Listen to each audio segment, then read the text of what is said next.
Hey there, it's Edna White. Merry Christmas and all that good stuff. Every holiday, whoever celebrates Happy Hanukkah, Happy Kwanzaa, any other holiday that I've missed, Merry Christmas. And, celebrate your family and friends. Well, I came on today to share two of my favorite holiday movies. And I know that you guys have some holiday movies. And I know I always hear about everybody loves, Home Alone, things like that. I love Home Alone as well. So today, of course, I'm living on my own right now, me and my pup. So we're kind of dressed the same today with our Christmas outfits on. If you could see it, there you go. Merry Christmas. He's like my favorite.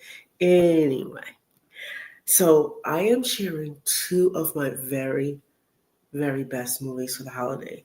One is The Last Holiday, and the other one, if you see in the background, is playing, is called Just Right. I love these movies because they invoke so much feeling for me during the holidays.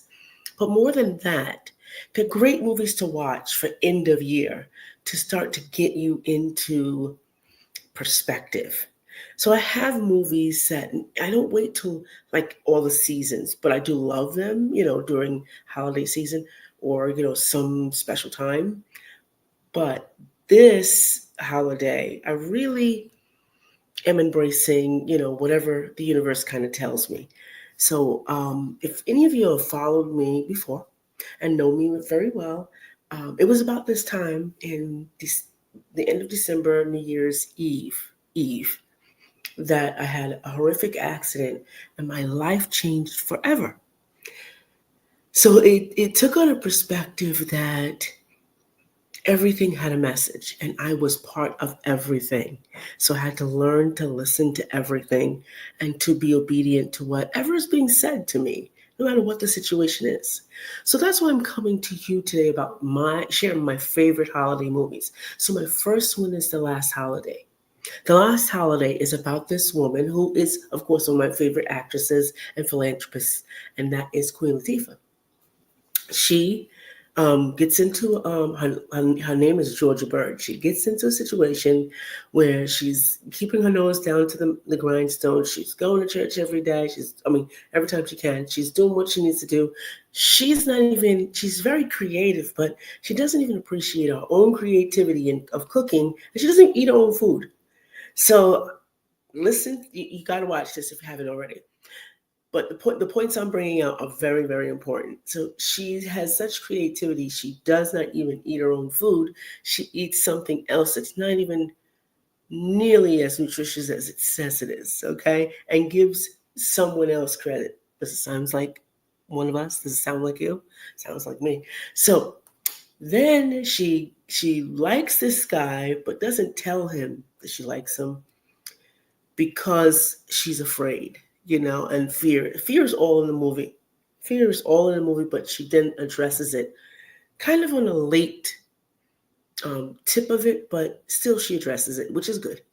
And then she bumps her head and she has this medical diagnosis that she's going to die in 3 weeks. So what she does is she decides no more. She starts crying and pity party that she just gets out of it. She sells everything, all the bonds she has, and she's going to do everything she has written inside of this possibilities book. So you know how that sounds, right? Just like our what is it, our to-do list or our what is that thing called when they write I don't know what it is. It's the list. And so she goes to this hotel she's always wanted to go to. She wanted to meet the chef DDA, and she goes and meets him and has this terrific, terrific, terrific time just because she was being herself and because she was literally using her voice. She was speaking what she saw, and it wasn't even malicious the way she was speaking, but she was speaking what she saw, and she literally was herself, was becoming herself in the 3 weeks that she thought she had left. And in all of that, she goes to help this belligerent, rude, obnoxious guy who had all this money and thought he was, this great guy, and he owned the company she worked for before she quit. And she goes to help him because he feels sorry for himself, and I think he was really sitting on the ledge just to get attention. He really was. He wasn't going to jump because he would have jumped. People would have just been jumped. I think he was just getting attention. But anyway, she goes and she talks to him. She tells him the rot gut truth about himself, which he actually accepted, which was pretty cool. At the same time, the guy that she likes actually comes out after he finds out that she's got 3 weeks to live. And he comes out and pledges his undying love. Okay. What did I get out of what do I get out of this movie? I love to travel, right? And it always reminds me, stop stopping yourself. Because I'm the only person that's really stopping me. No one else is. So when she took away the inhibitions, she grasped on the life because she was going to lose her life. She found out she's going to die. So my take from that is when you are doing anything in your life, when you wake up in the morning, live like it's your last day, because it just might be. I mean, literally wake up. I'm going to live like it's my last day. Say those things, affirm those things. I'm going to live like it's my last day, and really take on and grasp life like it really should be. Like we should be enjoying it so that we're not miserable. And we don't wait to these times that we hear some bad news or we're laying in the hospital regretting I should have did this, I should have did that. And I was there, several years ago, 2007, New Year's. I was there. I was there. I was regretting. I was asking forgiveness. I was telling people I was sorry. All those great things. When I thought it was too late, and I realized that I could live my life totally the same way without having to worry about dying or pain, and to be clear and use my voice and be myself. And that set the I guess the gates flying open for me to be myself. And I was. And I started doing myself. So, second movie is Just Right. Now, it's not Mr. Right, it's not Mr. Wrong, but Just Right.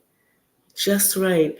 Here again, Queen Latifah she's a physical therapist, and her and her cousin lived together because her cousin's parents died, and they stayed with her parents, and so they became pretty close, like sister cousins. And they grew up, and the cousin was always looking for an opportunity. She never wanted to work, and she was looking for an opportunity. People were pawns in her game because she needed to get from point A to point C. So she went to boyfriends like it was nothing. If they weren't of use, she got rid of them. She discarded them.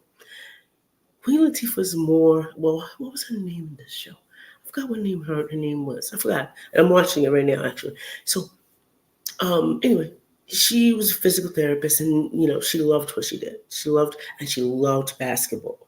So finally, in a twisted way of fate, she met the Mr. Right,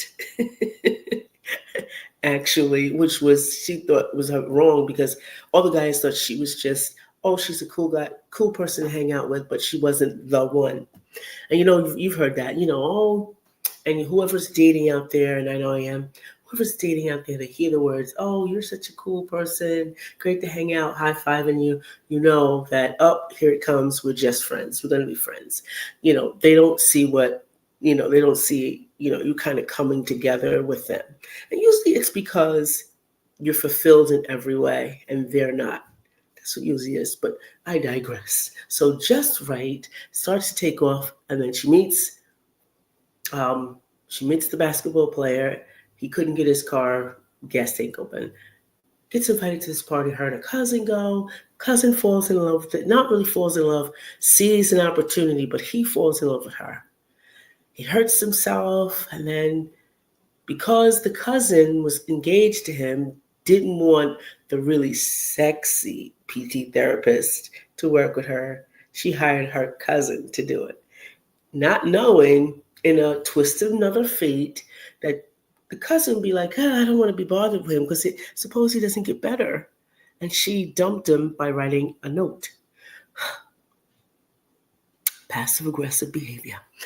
But she dumps him by leaving a note by the side of his bed while he was hurt. If anybody leaves you, anybody does not support you during a really hard time in your life, especially when something happens to your body or you're not capable of doing something, let them go. Anyway, she leaves him, and then Queen Latifah is a physical therapist. She's helping him through everything. So they start to get this attraction thing all through the way. A lot of stuff goes on. And it starts to get this attraction thing. They try to fight it. Doesn't happen. Then the cousin actually comes back into their lives, only to notice later on that there's some kind of attraction between them. And she sees that they love each other. And so Queen Latifah goes away, and she's going to take her career to the next level. She's going to propose her gift, because remember, she only did it one time. She only worked with a celebrity one time, a basketball player, first time as physical therapy. But she felt strong enough, aware enough that she could do it. So because this challenge with her cousin and the guy and her were so triangular, and he couldn't make up his mind, she made up his mind first. She left. And so when she left, she was somewhere proposing her services, her program to the NBA. So what do I take out of that? I take out everybody's not for you.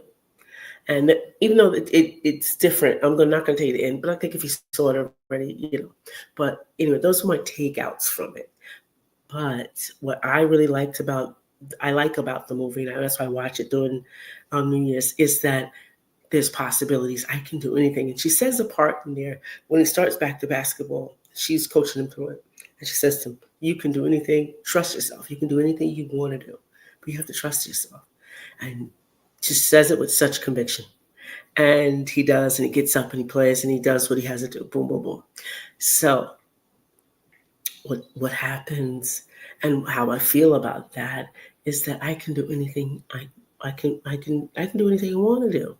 When she only had, let me just say, to all of us coaches who are out there, all of us beginners or new starters or people who just started their businesses, you don't have to start the slow route. You don't have to start the free route to people. It's like you could take it up to the next level because you have the ability. So I'm just saying, you have the ability. So put the work in and just do it. So what have you, or what movies are you watching? What cozy picks are you watching for the holidays? I'd love to hear about it. Put the comments in the below this video, because I'd love to hear what movies that you're watching, and even share with my following what you're doing. I hope you have a great, great, great holiday and you enjoy your family, because I am. Bye for now.